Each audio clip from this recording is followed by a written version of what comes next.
Welcome बच्चों। जैसे कि हमारे इलेक्ट्रोस्टैटिक चैप्टर में हम इलेक्ट्रिक पोटेंशियल देख रहे हैं।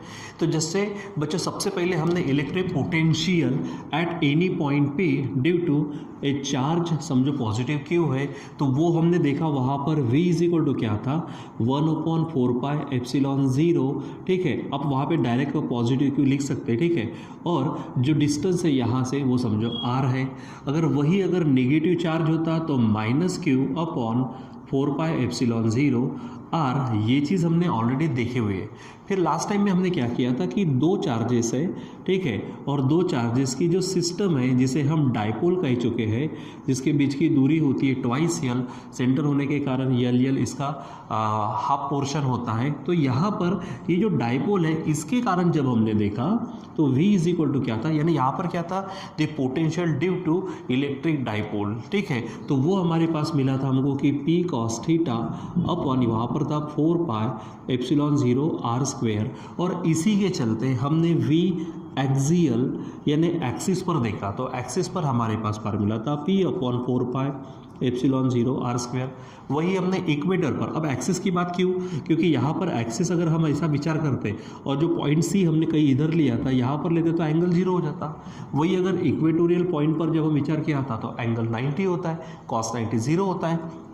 और वहाँ पर हमको यानी इक्वेटोरियल पॉइंट पर आप भी मिनिमम बोल सकते हैं या फिर भी इक्वेटोरियल पॉइंट पर बोल सकते हैं, तो वहाँ पर आंसर 0 मिलता है, क्योंकि यहाँ पे थीटा 90 होने के कारण cos 90 0 होता है, इसलिए हमको वहाँ पे 0 पोटेंशियल मिलता है। ठीक है, अब थोड़ा सा पहले इस बात को आगे बढ़ाते, फिर हम वहाँ पर जो हेडिंग डाले हुए हैं वहाँ पर भी हम कॉन्सेंट्रेट करते हैं। ठीक है, तो चलो देखो, सबसे पहली बात क्या है कि जैसे अभी थोड़ी देर पहले हमने देखा यहाँ पर कि पॉजिटिव क्यू है, समझो ये नेगेटिव है, और ये यहाँ पे सेंटर समझो O। जब हम बात करते हैं यहाँ पर ये जो हमारे पास इक्वेटर है, ठीक है, ये हमारे पास इक्वेटर है। आप इसके ऊपर कोई भी पॉइंट अगर आप लेते हो तो इसके ऊपर हर जगह पर आपको क्या मिलने वाला है, 0 पोटेंशियल। यानी यहाँ पर v इज इक्वल टू 0, चाहे ये पॉइंट लो, ये पॉइंट लो, ये पॉइंट लो, कोई भी पॉइंट लो, इक्वेटर के ऊपर कोई भी पॉइंट अगर आप लेते हो तो वहाँ पर आपको 0 पोटेंशियल मिलता है। अब बच्चों मान लीजिए मेरा हाथ देखो आप, ये जैसा आपको ये प्लेन नज़र आ रहा है, ये मैं क्या करता हूँ, ये इस तरह से प्लेन इस लाइन पर लेता हूँ, यानी इक्वेटर पर जो हमारे मिडल पॉइंट से यानी सेंटर से जा रहा है, ठीक है, और इक्वेटर पर है। तो ये जो प्लेन है जिसको हम इक्वेटोरियल प्लेन कहेंगे, तो इक्वेटोरियल प्लेन पर भी कोई भी पॉइंट, क्योंकि इक्वेटर पर आप किसी भी पॉइंट पर जाते हो तो आपको पोटेंशियल 0 मिलता, यानी इक्वेटोरियल प्लेन जो कहाँ से पास हो रहा है, centre of the dipole, centre of the dipole से पास होने वाला जो प्लेन है, जो इक्वेटोरियल प्लेन कहता है, वहाँ पर उसके ऊपर किसी भी पॉइंट के ऊपर पोटेंशियल 0 होता है। अब पोटेंशियल का हमने जब स्टार्टिंग किया था तो पोटेंशियल का मतलब क्या था, work done per unit charge. अब खुद हमारे पास पोटेंशियल 0 है, मेरे बच्चों क्यू को इधर भेज दो तो हमारे पास डब्ल्यू भी क्या हो जाएगा, 0।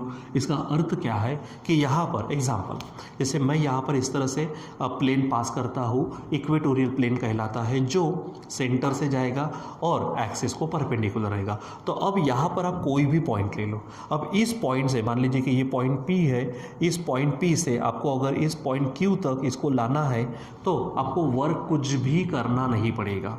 क्यों, क्योंकि वहाँ पे वर्क 0 होता है, क्योंकि वहाँ पर पोटेंशियल 0 होता है। सो ये चीज़ ध्यान में रखो कि इक्वेटोरियल प्लेन, ठीक है, पर किसी भी पॉइंट को इधर उधर मूव करना है, आपको चार्ज को मूव करना है, आपको कुछ भी वर्क नहीं करना पड़ेगा। At each and every point on the equatorial plane the work done is 0, the potential is 0। ये पॉइंट आपको ध्यान में रखना है। ठीक है, इस पॉइंट को आप किताब में भी आप पढ़ सकते हो, वहाँ पे अंडरलाइन करके डायरी में नोट करके रख सकते हो कि इक्वेटोरियल प्लेन पर कुछ किसी भी पॉइंट पर से चार्ज को इधर उधर करने के लिए, मूव करने के लिए कुछ भी वर्क आपको नहीं करना पड़ता है, 0 वर्क डन होता है, 0 पोटेंशियल होता है। ठीक है, तो ये चीज़ आप यहाँ पर ध्यान में रखना। ठीक, अब इक्वेटोरियल प्लेन का मतलब क्या है, the plane passing through the centre and perpendicular to the axis of dipole. अब यहाँ से लेंगे तो नहीं होगा, यहाँ से लेंगे तो नहीं होगा, एग्जैक्टली वो कहाँ से जाना चाहिए, सेंटर से ही जाना चाहिए और एक्सिस को परपेंडिकुलर। आप ऐसा तिरछा तारछा लेंगे तो भी नहीं चलेगा, ठीक है, यानी सेंटर से जाना चाहिए वो प्लेन और एक्सिस ऑफ डाइपोल को क्या रहना चाहिए, perpendicular. That will be called as equatorial plane and for each and every point on the equatorial plane the electric potential will be zero, the work done to move any charges from anywhere to anywhere, ठीक है, कहीं से भी कहीं पर भी लेके जाओ, ठीक है, तो वहाँ पर वर्क डन जीरो होगा, ठीक है, ये आपको ध्यान में रखना है। अब हमारे पास में यहाँ पर हमने एक स्टार पॉइंट, एक हेडिंग देके रखी है, कौन सी, electric potential due to a system of charges.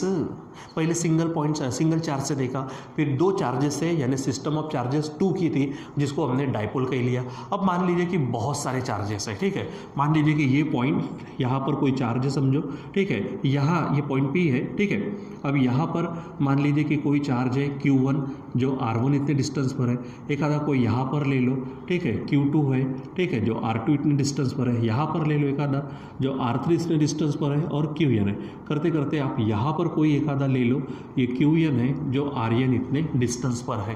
तो अब यहाँ पे मैं क्या कहता हूँ कि कंसीडर, क्या बोलेंगे हम, consider the system of charges, ठीक है, क्या बोलेंगे, the system of charges, system of charges, कौन से चार्ज लिए, charges Q1, Q2, Q3 dot dot dot Qn at the distances, at the distances कौन से ले रहे हैं हम, Q1 है R1 पर at the distances R1, R2, R3 dot dot dot Rn respectively, ठीक है, रिस्पेक्टिवली कहाँ से ले रहे हैं हम, from point P, from point P, ठीक है। अब मैं चाहता हूँ कि Q1 के कारण P पर कितना पोटेंशियल होगा, ठीक है, यानी क्या निकालते हैं यहाँ पर, द इलेक्ट्रिक पोटेंशियल, क्या बोलेंगे, इलेक्ट्रिक पोटेंशियल, ठीक है, due at point P due to charge Q1, उसको मैं नाम देता हूँ V1 is equal to, formula क्या होगा, सिंगल चार्ज से, तो सिंगल चार्ज से Q अपॉन क्या रहता, 4 पाई एप्सिलॉन 0 R ये रहता, लेकिन चार्ज का नाम लिया हमने Q1 और डिस्टेंस है R1, हो जाएगा ऐसा। फिर उसके बाद सिमिलरली क्या बोल सकते हैं हम, सिमिलरली, ठीक है, कि इलेक्ट्रिक पोटेंशियल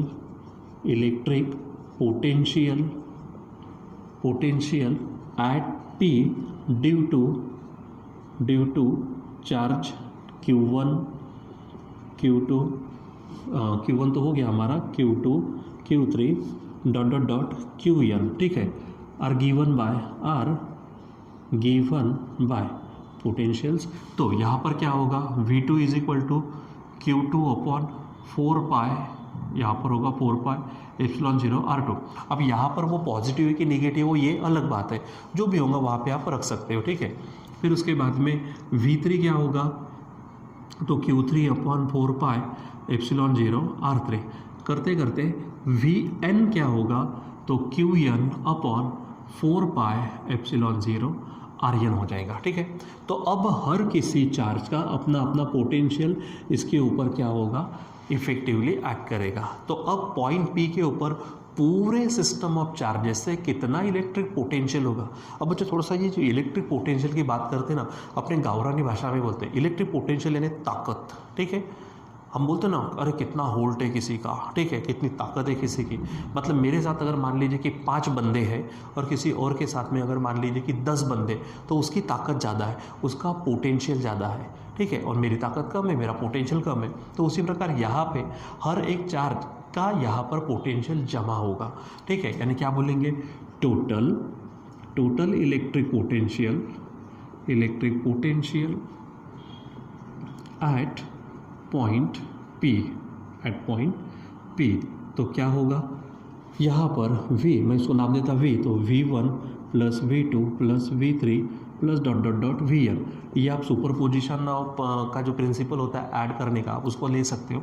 तो V1 हमारे पास क्या है, Q1 upon 4 pi epsilon 0 R1 plus Q2 upon 4 pi epsilon 0 R2 plus Q3 है यानी V3 है Q3 upon 4 pi epsilon 0 R3 plus dot dot dot V N का होगा Q N upon 4 pi epsilon 0 R N. अब इसमें से आप क्या करो 1 अपॉन 4 पाई एप्सिलॉन 0 इसको आप क्या करो कॉमन निकाल दो, तो बचेगा कौन Q1 upon R1 plus Q2 upon R2 plus dot dot dot Qn, अब Q3 ले सकते हैं यहाँ पर अपॉन Rn, इस तरह से हो जाएगा, या तो यानी ये भी हो जाएगा।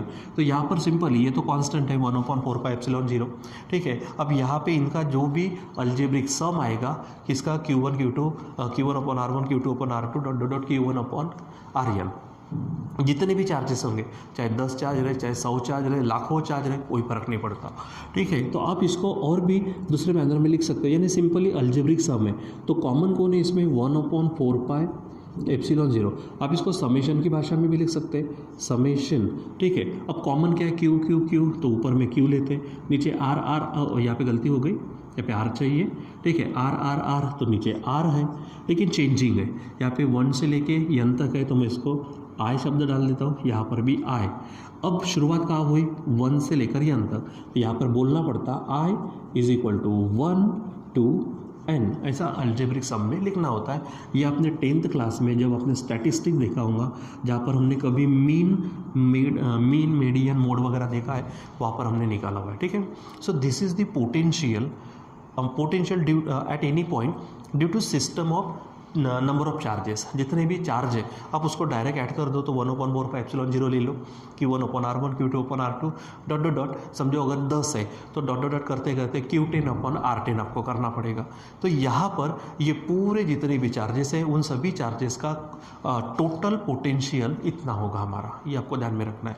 हाँ, अगर मान लीजिए कि बहुत सारे हैं और इनफाइनाइट है, ठीक है, तो यहाँ पे इस समेशन के एवज में बहुत ही स्मॉल अगर चार्जेस है और स्मॉल डिस्टेंस है और बहुत ज़्यादा है, तो यहाँ पर यानी आपको उसको क्या बोलेंगे कंटिन्यूस चार्जेस है, समझो बहुत ज़्यादा, ठीक है, तो वहाँ पर आप समेशन के एवरेज में इंटीग्रेशन का इस्तेमाल कर सकते हो, ठीक है। तो ये आप थोड़ा ध्यान में रखना। सो बच्चों ये हमारे पास में electric potential due to system of charges है, ठीक है। पहले सिंगल चार्ज से देखा, फिर 2 चार्ज यानी डायपोल से देखा, फिर बहुत सारे चार्जेस के कारण ये पोटेंशियल हमको मिलता है, ठीक है। अब इसके बाद में हम जो देखेंगे तो वो इक्विपोटेंशियल सरफेसेस क्या होते हैं, ठीक है। अब जनरली वो इक्विपोटेंशियल सरफेसेस स्फेरिकल हो सकते हैं, सिलेंड्रिकल हो सकते हैं। अच्छा, वहाँ पर होने के बाद में जो हमारी इलेक्ट्रिक फील्ड है, क्या इलेक्ट्रिक फील्ड हमारी इक्विपोटेंशियल सरफेस को नॉर्मल रहती कि नहीं रहती, ये हमको देखना है और वो देखेंगे हमारे नेक्स्ट क्लास में, ठीक है बच्चों। सो आज के लिए बस इतना ही, बाकी का कंटिन्यू करेंगे हम बाद में। Till then bye.